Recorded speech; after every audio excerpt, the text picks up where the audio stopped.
इकबाल रांझा की कहानी है, जिन्हें 22 साल जेल में रहना पड़ा, सजाए मौत हो गई। रिहाई कैसे मिली इन्हें, किस गुनाह की सजा काटी, जेल में रहकर क्या क्या मुसीबतें बर्दाश्त की और एक बंदे पर क्या बीतती है जब उसे इतने साल अंदर रखा जाए, मौत के मुंह से वापस कैसे आए। आखिरी मुलाकात हो रही सी, घर दे सारा इंतजाम कर लिया सी, कफन दफन दा। उन्होंने यकीन सी कि सुबह सी डेड बॉडी लै आनी। मैंने भी इस गल दा यकीन सी कि हुण कोई शक्ल नहीं है बचन दी, क्योंकि आखिरी टाइम आ गया। क्या ये अजीब इत्तेफाक है कि पिछले 50-60 सालों में मियांवाल रांझा आपका जो गांव है, किसी को आज तक सजाए मौत नहीं हुई, जिसका ऐलान भी हुआ उसको भी सजाए मौत नहीं हो सकी। मेरी ख्वाहिश है कि मैं जेडे मुसीबत च ऐसे बेगुनाह बंदे ने मैं उन्हां वास्ते कुछ कर सकूं।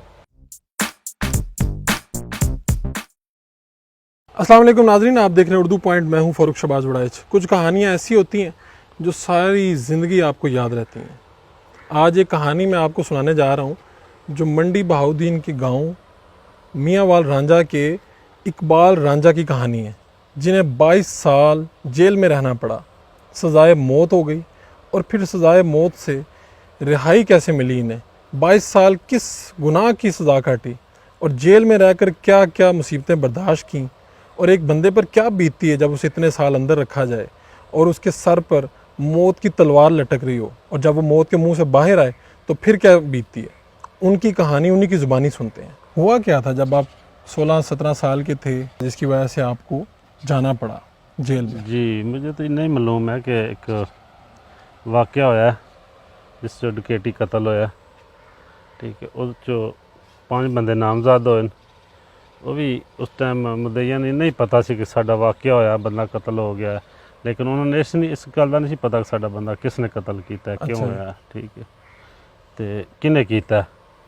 लेकिन उस टाइम असी नामजद हो गए, सन नामजद हो गए, तो उन्हें आख्या कि ए तुहाडे मुलजम ने इन्हें ही कतल किया। और बाकी मुद्दई तो जेडे उन्होंने कुछ शहादतां उन्हें दित्तियां सन, कुछ उन्होंने आख्या कि ठीक साढ़े सिर्फ इन्ना, और जज साहब ने उन्होंने सिर्फ 10-10 साल सजा दी, मैंने सज़ा मौत दे दी। सज़ा मौत जो से इस तरह ही सी कि बड़ा एक बच्चे वास्ते जी बड़ी मुश्किल तरीन सज़ा है। तब आप बालिग भी नहीं थे जब आपको पता चला कि मुझे सजाए मौत दे दी गई है। जी नहीं, उस टाइम तो क्या उस वक्त क्या सोचा कि क्या हुआ मेरे साथ? इस टाइम पता ही नहीं सी कि कोई अपील भी होंदी है, हाई कोर्ट होंदी है, सुप्रीम कोर्ट होंदी है। उस टाइम तो आई सी कि जाने ना फांसी ला देना, फांसी की सज़ा होगी, फांसी जाने ला देना। लेकिन अगो जो जेल के अंदर लै गया, अगो फिर सज़ा मौत के कैदी, काफ़ी सज़ा मौत के कैदी सन। तो आप तो उन सब में छोटे होंगे। जी साहब में छोटा था। तो क्या वो क्या बातें करते थे, क्या हालात होते थे अंदर? बस अजीब ही दुनिया जेल दी, क्योंकि बाहरली दुनिया तो जेल की दुनिया दो अलग चीज़ां। सोचते तो होंगे कि मैं किसी दिन भी लटक जाऊंगा और अल्लाह के पास चला जाऊंगा। ये सोच सी कि किसी टाइम ही कुछ भी हो सकता है। और वो तो बड़े ख़तरनाक मुजरिम होते हैं जो वहाँ पर सजाए मौत के। जी हाँ, ख़तरनाक भी होते हैं और अच्छे इंसान भी हैं। क्या वहाँ पर अंदर क्या होता रहा, क्या आपको मुश्किल भी पेश आई? कुछ लोग होते हैं जो बड़े कैदी होते हैं, वो आप पर रोब भी जमाते हैं, सख्ती भी करते हैं, मार कुटाई भी होती है जेल के अंदर, ये वाक़यात भी आम है। ऐसा करते हैं, लेकिन इतना मार कुटाई नहीं, कोई इंतज़ामिया भी होती है, इंतज़ामिया को बताया जाए तो फिर ऐसा नहीं होता। लेकिन काफ़ी हैं जो पुराने होते हैं और ख़तरनाक भी होते हैं। वो कई ऐसे होते हैं कि वो शरीफ लोग हैं, कई बाहर अंदर बह के गिंगा बनाते हैं कि बाहर हम ये कारोबार करेंगे, ये करेंगे, गलत सोसाइटी के आदमी होते हैं। लेकिन तकरीबन जो उस टाइम 95% जो ना जराम पेशा लोग होते थे। अच्छा, ठीक तो है। अब तलीम काफ़ी तलीम जी तलीम आ गई लोगों में, ठीक है, तकरीबन हुण 45% जराम रह गया। अच्छा। बाकी जरा ना 65-55% वो बेगुनाह लोग होते हैं जेल में। कब जो वारिस थे जिनका कत्ल हुआ था, जी उन्होंने कब आपको माफ़ी दे दी, किस साल की बात है? उन्होंने 2003 मैंने माफ़ कर दिता सी जी। तो फिर रिहाई क्यों नहीं हुई? जी, एक गवर्नमेंट राजीनामा तस्लीम नहीं सी कीता। क्या मसला, क्या मुश्किल क्या आई उसमें आड़े? वो कहते हैं कि एक्ट लगा हुआ है 396 और नॉन कैप्रोमाइज है, उससे कैप्रोमाइज नहीं हो सकता। ठीक है, लेकिन बाज़ अथॉरिटी हैं सुप्रीम कोर्ट की, उन्होंने राजीनामा तस्लीम किया है 396 में भी।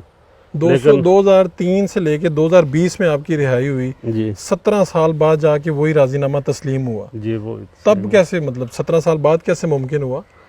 अदालत ही बता सकती है, मैं क्या बताऊँ। तो आप क्या सोचते थे जब ये 22 साल आपके अंदर गुजर गए, सारी जवानी अंदर गुजर गई, जी हाँ। तो तब क्या सोचते थे मैं बाहर आऊंगा क्या होगा?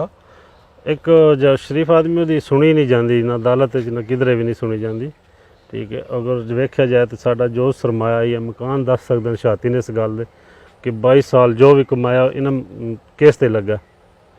ਠੀਕ ਹੈ, ਅਗਰ ਕੇਸ ਨਾ ਹੁੰਦਾ ਤਾਂ ਹੋ ਸਕਦਾ ਸੀ ਵੀ ਅੱਛੇ ਰਿਹਾਇਸ਼ੀ ਹੁੰਦੇ, ਅੱਛੇ शहरी होंगे, लेकिन मकान अच्छे होंगे, रिहाइश अच्छी होंगी। जेल के अंदर जब तन्हा होते थे और ये सोचते थे कि सजाए मौत मिल जाएगी जी, तो कभी रोए भी? काफ़ी दफ़ा परेशान हुए। सोच ही तकरीबन ये होंगी सी किसी टाइम कुछ भी हो सकता, सह मौत फांसी हो सकती है। फिर इस तरह के एक चक्की 7-8 आदमी, उन्हें 7-8 जो एक ने उसकी डेट आ गई, उन्हें फांसी देनी है ना, फिर बाकी हिसाब ला लो कि बाकियों का की हाल होएगा। जब आप में से 7-8 में से एक बंदा कम हो जाता है काम जो आपके साथ ही रहता था जी, और पता चला कि आज ये मार दिया जाएगा, आज इसको सजाए मौत हो जाएगी, जी, आज इसको और फिर वो वापस नहीं आता था, जी, नहीं एक मतलब जब जाता था, जी, तो बाकी सारे तो डर जाते थे। जी, सहम जाते सब। तकरीबन एक टाइम 2 टाइम का खाना भी नहीं खाते, परेशानी के आलम में रहते, चुप जिमें सहम जाती चीज़ ना, आपस में गलबात करनी, आपको अपने खड्डे ते अपने बिस्तरे ते चुप करके प्यार रहना। ठीक है, तो सजाए मौत के जो कैदी होते हैं उनके सेल में खुशी और कहके भी लगते हैं? बहुत घट होंगे ने ऐसे काम।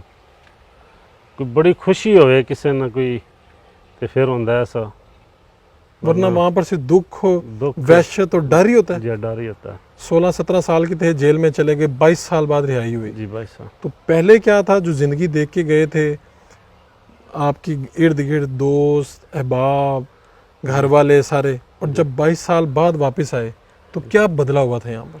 जी तकरीबन हर चीज़ नवी है। अच्छा। मेरे वास्ते काफ़ी चीज़ां ने, बल्कि काफ़ी नहीं, चंद चीज़ां जड़ियां पुरानियां बाकी तकरीबन नवियां ने। मेरे वास्ते तो एक मोबाइल है आम चीज़ है, तुहाडे वास्ते मेरे वास्ते यह भी नवा है। मोबाइल यूज़ नहीं करते आप? नहीं, मोबाइल मेरे वास्ते नवी चीज़ है, क्योंकि अंदर कभी शक्ल ही नहीं देखी इसकी? अफसरों के हाथ वेखी दा सी, खुद कभी यूज़ नहीं किया? नहीं 22 साल आप जेल में रहे, जी, बहुत सी चीज़ों के आप आदी हो गए होंगे। जी, जब जी। आप बाहर आए तो आपने कहा यार ये मेरी आदत क्या बन गई है, मैं बदल नहीं पा रहा। जी हाँ।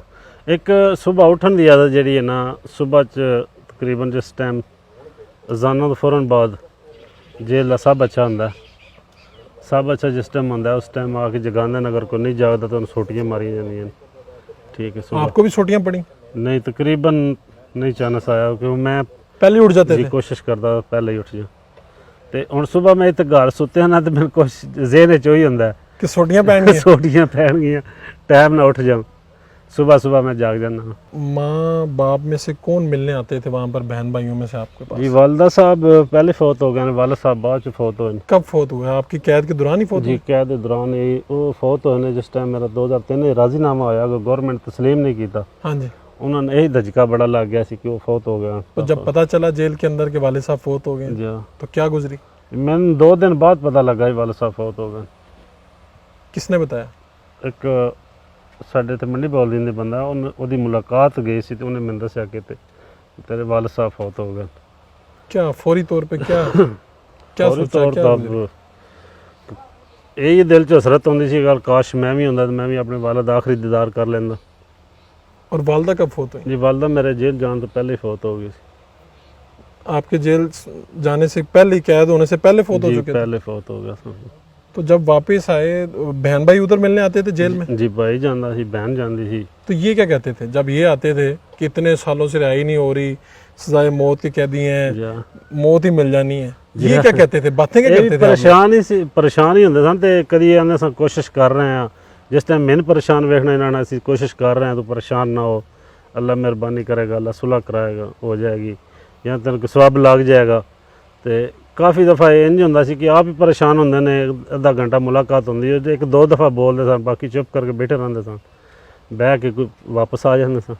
बातें नहीं, बातें कम होती थी, वैसे बैठ रहे थे? बहुत कम, सिर्फ वेहदे ही सन, मैंने वेंदे रहते हैं, जेड़ा भी जाता वेंदा रहता। तो कभी ऐसा भी हुआ कि मुलाकात का दिन और कोई मिलने ना आया हो? जी काफ़ी दफ़ा होया। फिर क्या सोचते थे कि मिलने क्यों नहीं आए? क्या परेशानी होंदी सी भी क्यों नहीं आया मुलाकात, किस वजह तो नहीं आया।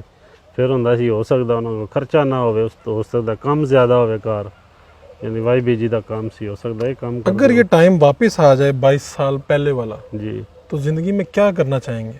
तकरीबन देखो मैं उस टाइम ही पढ़ता सा तो मैं एक मुल्क का अच्छा शहरी बनना चाहता सा। अगर जेल च भी तलीम रखी जारी रखी है। क्या किया जेल में, तालीम क्या? जी मैं कुरान पाक जेल च जाके पढ़िया है। अगर अच्छा, मिडल की फिर मैट्रिक की जेल च, ठीक है। मैं हुण तकरीबन इस माशरे का अच्छा शहरी होना चाह। आपके हालात का कसूरवार कौन है? किसकी आपकी ज़िंदगी के ये जितने हालात बने, किसको कसूरवार समझ? देखो जी मैं तो कानून का ही कसूरवार समझना। मैं कानून ने ठीक हमारे सिस्टम में खराबी है या सिस्टम में खराब जिसने आपके 22 साल खराब कर दिए। जा तो ज़िंदगी दोबारा मिले तो कभी ऐसी नहीं गुजारना चाहेंगे? जी नहीं, कभी भी नहीं। अब किसी चीज़ से डर भी लगता है? तकरीबन हले मेरे जहन चो खौफ हले भी नहीं गया। हले भी मेरा जड़ा डेट का खौफ है, आखिरी मुलाकात का खौफ है, वो हो सकता काफ़ी अरसे बाद जाए। हाले भी मेरा जहन जड़ा जेल के अंदर ही घूमता रहता है जी, क्योंकि ज़्यादा मेरी ज़िंदगी जेल च गुजरी। तो आप क्या शादी करेंगे, घर बसाएंगे, जी, किस तरह से ज़िंदगी शुरू करेंगे? जी इंशाल्लाह शादी भी करूँगा और घर भी बसाएंगे। कोशिश है कि इंशाल्लाह हालात और ठीक हो बच्चों को पढ़ाएंगे, क्या पढ़ाएंगे? क्या इंशाल्लाह। को हर माँ बाप का दिल होंदा कि मेरे बच्चे अच्छे अफसर बनन, अच्छे लिखे पढ़े हों। तो मैं भी कोशिश करांगा इंशाल्लाह कि कोई एक बात जो आप पाकिस्तान के जो इक़्तिदार जिनके पास है उनको आप कहना चाहें तो क्या बात कहेंगे? देखो एक जेल का सिस्टम ऐसा होना चाहिए कि एक चेक करना चाहिए, सिस्टम में चेक करना चाहिए कि जेल च बेगुनाह कितने बंदे ने। अगर नाबालग ने तो किन्ना चिर रुलदे ने पे जेल के अंदर। और काफ़ी एक बंदा सरगोदा का मुड़ा ने मैंने खत लिखा कि मैंने 29-28 साल हो जेल के अंदर हो गए। क्या अगर वेखो कि मैंने जिस टाइम मेरी डेट लगी है 18-19 साल मैंने हो गया सन जेल के अंदर। अगर 18-19 साल एक बंदा जेल च रहिंदा है, 18-19 साल बाद उन फटे की मौत हो जाती है, तो क्या वो फैमिली ने इन्नी सज़ा होनी चाहिए? एक चलो मैं एक गैर शादीशुदा, एक शादीशुदा है, बच्चे ने, माँ है, बाप है, वो सारे कैद ने, ਉਹਦਾ कैद का हिसाब कौन देगा? एक बीवी एक बंदे दी 18-19 साल नाल कैद कटदी पई है। यानी कि आप कह रहे हैं कि एक फ़र्द कैद नहीं काटता, पूरा ख़ानदान पूरा खानदान कैद कटता जी। और आप ये बताएं, क्या जेल में आपसे जो बड़े मुजरिम थे, कभी आपसे, आप जो नाबालिग थे, कभी ज़्यादती की कोशिश भी की गई? नहीं, काफ़ी दफ़ा सुनन च है, लेकिन मेरे नाल ऐसा कहाँ वाक़या नहीं हुआ, लेकिन सुनन च काफ़ी वाक़या है। वाक़यात होते थे ऐसे? जी होते हैं, लेकिन मेरे ज़ाती तौर पर नहीं ऐसा हुआ। और डरा के रखते हैं वहाँ पर जो छोटी उम्र के लोग होते हैं, उनको बड़ी उम्र वाले डरा के रखते हैं? जी कोशिश करते हैं, और उनसे काम भी करवाते हैं? काम ऐसा कोई भी नहीं होता, यही होता है कि बिस्तर ठीक कर दे, भांडे धो दे, यही काम होता है, और कोई काम नहीं है। ज़िंदगी की सबसे बड़ी ख्वाहिश क्या है? ख्वाहिश मेरी तो यही है कि मैं तो इन्ना चिर मुसीबत च रहा ही हाँ। मेरी ख्वाहिश है कि मैं जेडे मुसीबत ऐसे बेगुनाह बंदे ने मैं उन्होंने वास्ते कुछ कर सकूँ। 25 मार्च 2016 जी जी अदालत ने ऐलान कर दिया कि इकबाल रांझा को 30 मार्च 2016 को फांसी दे दी जाएगी। जी जी। उसके बाद क्या हुआ? उसके बाद यह है कि मैं मंडी बोलती सा, मंडी बोलती तो मैंने इतने तख्ता स्याह को नहीं मंडी बोलती जेल च, वो गुजरात जाके तख्ता स्याह ते लांदे ने, तख्ता फट्टा उत्थे गुजरात। इन्हें मैंने 25 मार्च ਨੂੰ मुकर्रर हुई, 26-27 मार्च ਨੂੰ मैंने लै गए ने गुजरात। उस बाद इन्हें सैल खाली कराया, सैल खाली करा के उन्हें मैंने तो कल्ले बंदे बंद कर दिता। अंदर कोई चीज़ किल वगैरह किसी किस्म की कोई चीज़ नहीं होंगी, कल्ला बंदा आंदा। उस तो बाद डॉक्टर आते हैं, डॉक्टर एक होंगे कि वो नाप करता है, बंदे दीवार नाल खड़िया करता, इत्थे रख के फीता चैक करते हैं कि इसकी हाइट किन्नी, फिर उस तो बाद वेट किन्ना, अगर वेट हल्का हो तो फिर वो थले फटे लाने तो बाद उहदे नाल मिट्टी बंदे रेत पा के, क्योंकि गर्दन जड़ा ना मणका तरोड़ना होंदा। तो मुश्किल तरीन वक्त वो सी 29 मार्च ਨੂੰ, कि 29 मार्च ਨੂੰ घर दे मिलना सी मैंने आखिरी दफ़ा, क्योंकि आखिरी एक दिन बड़ा लम्मा सी मेरी परेशानी की वजह तो कि हुण घर दे हुण किस टाइम आउणगे, अगर मिल रहे तो की मैं उन्होंने गल्लां करांगा, उन्हें की समझावांगा, क्योंकि बड़ा मुश्किल टाइम सी मेरे ते। और मुलाकात गई है तो ਮੁਲਾਕਾਤ ਤਕਰੀਬਨ ਰੋਂਦੇ ਸਨ, ਸਾਰੇ ਹੀ ਰੋਂਦੇ ਸਨ। ਲੇਕਿਨ ਮੈਂ ਜਿਹੜਾ ਨਚਾਰੇ ਸੀ ਮੇਰਾ, ਮੈਂ ਉਹਨਾਂ ਕਿਹਾ ਕਿ ਨਾ ਨੱਕ ਨਾ ਰੋਣ, ਚੁੱਪ ਕਰਕੇ ਜਿਹਨੇ ਆਉਣਾ ਚੁੱਪ ਕਰਕੇ ਮਿਲ ਜਾਏ। ਲੇਕਿਨ ਜੋ ਖੂਨੀ ਰਿਸ਼ਤੇ ਨੂੰ ਨਹੀਂ ਰਹਿੰਦੇ ਰੋਣੋਂ, ਰੋਂਦੇ ਸਨ। ਠੀਕ ਹੈ, ਉਹ ਸਭ ਤੋਂ ਮੁਸ਼ਕਲ ਵਕਤ ਉਹ ਸੀ। ਉਸ ਤੋਂ ਬਾਅਦ ਫਿਰ स्टे आ गया मेरा कि स्टे। कब पता चला कि स्टे आ गया, सजाए मौत रुक गई है? जी मुलाकात मेरी हो रही सी, आखिरी मुलाकात हो रही सी। घर दे सारा इंतजाम कर लिया सी, कफन दफन दा, ठीक है, बालन चरान दा, कि उन्होंने यकीन सी कि सुबह सी डेड बॉडी लै आनी। ठीक है, ये तो सारा अपना इंतजाम करके गए सन घर दे। मैंने भी इस गल दा यकीन सी कि हुण कोई शक्ल नहीं है कि बचन दी, क्योंकि आखिरी टाइम आ गया। ठीक है, उस तो बाद एक पटिशन दायर की ना 29 मार्च नहीं, 29 मार्च नहीं, जो मुलाकात हो रही, स्टे आ गया मेरा 15 दिन का, कि यही जहन च यही होंदा कि 15 दिन जिंदगी और बढ़ गई है। तब पता चला कि 15 दिन मेरी जिंदगी और बढ़ गई जी 15 दिन जिंदगी और बढ़ गई। चलो फिर ऐसी कि जहन च होंदा है कि चलो घर दे नाल बैठ के मुलाकात दा एक वक्त होंदा, टाइम होंदा, वार होंदा साडा मुलाकात दा, जुमेरात कर लो, उस टाइम बह के सी सारे घर दे नाल गलबात कर लांगे, मुलाकात कर लांगे। ਜਿਹੜੀਆਂ ਗੱਲਾਂ मैं इतने नहीं समझा सके उत्थे समझा लांगा। लेकिन उस जहन च नहीं होंदा कि 15 दिन दी मैनूं मोहलत लभ गई। तो फिर क्या, किस तरह से मौत के मुंह से वापस कैसे आए?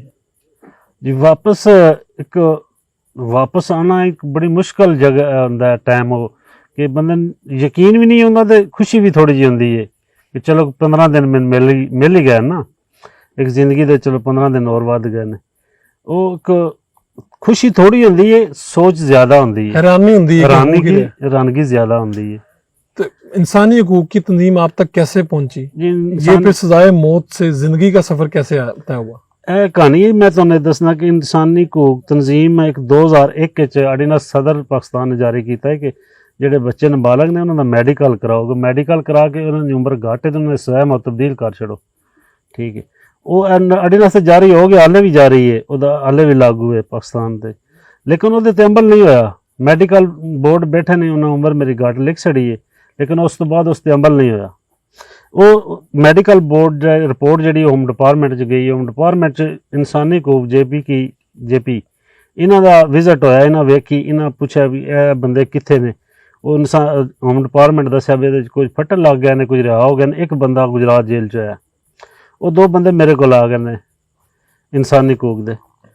ਉਹਨਾਂ ਮੈਨੂੰ ਦੱਸਦੇ ਨੇ ਕਿ ਅਸੀਂ ਤੇਰਾ ਕੇਸ ਲੜਨਾ ਇਨਸਾਨੀ ਹਕੂਕ ਦੀ ਤਰਫੋਂ। ਮੈਨੂੰ ਇਨਸਾਨੀ ਹਕੂਕ ਤੋਂ ਇੰਨੇ ਤਾਰਫ ਸੀ ਉਹਨਾਂ ਦਾ ਕਿ ਇੱਕ ਕੋਈ ਤਨਜ਼ੀਮ ਇਨਸਾਨੀ ਹਕੂਕ ਦੀ ਇਨਸਾਨੀ ਜਾਨਾਂ ਬਚਾਉਂਦੀ ਹੈ, ਇਨਸਾਨੀ ਜਾਨਾਂ ਬਚਾਉਂਦੀ ਹੈ, ਇੰਨਾ ਹੀ ਸੀ। ਲੇਕਿਨ ਉਹਨਾਂ ਜਦੋਂ ਦੱਸਿਆ ਕਿ ਅਸੀਂ ਤੇਰਾ ਕੇਸ ਫੀਸ ਬਿਲ ਲੜਾਂਗੇ, ਤੇਰੇ ਕੋਲ ਪੈਸੇ ਨਹੀਂ ਲਾਂਗੇ, ਤੇ ਜਿੰਨੀ ਹੋ ਸਕੇ ਅਸੀਂ ਸਪੋਰਟ ਕਰਾਂਗੇ।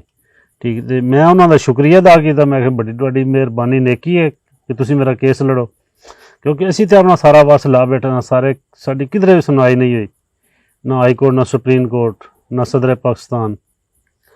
ਤੇ ਉਹਨਾਂ ਜਦੋਂ ਕੇਸ ਲਿਆ, ਉਹਨਾਂ ਉਸ ਤੋਂ ਬਾਅਦ ਮੈਨੂੰ ਸਟੇ ਲੱਭਾ, ਸਟੇ ਬਾਅਦ ਕੇਸ ਚੱਲਦਾ ਰਿਹਾ ਮੇਰਾ ਸੁਪਰੀਮ ਕੋਰਟ 'ਚ। ਫਿਰ 2 ਸਾਲ ਬਾਅਦ ਕੇਸ ਖਾਰਜ ਹੋ ਗਿਆ।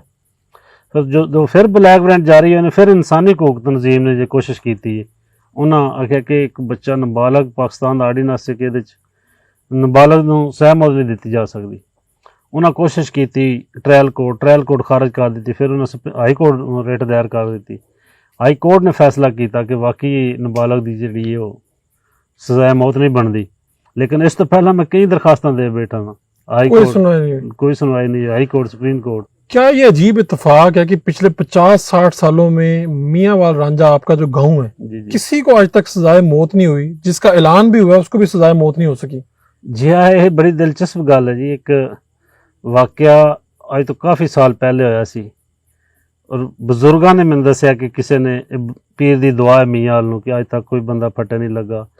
जिनकी अनाउंस हुई वो किस तरह बचे, जो आपके अलावा? काफ़ी है कि सुलह होगी, किसी दी हाई कोर्ट ने तब्दील कर दी, किसी सुप्रीम कोर्ट ने तब्दील कर दी थी। जिसने सुप्रीम कोर्ट की खारिज हुई वो भी फटे नहीं लगा, लेकिन वो अपनी तिब्बी मौत मर गया।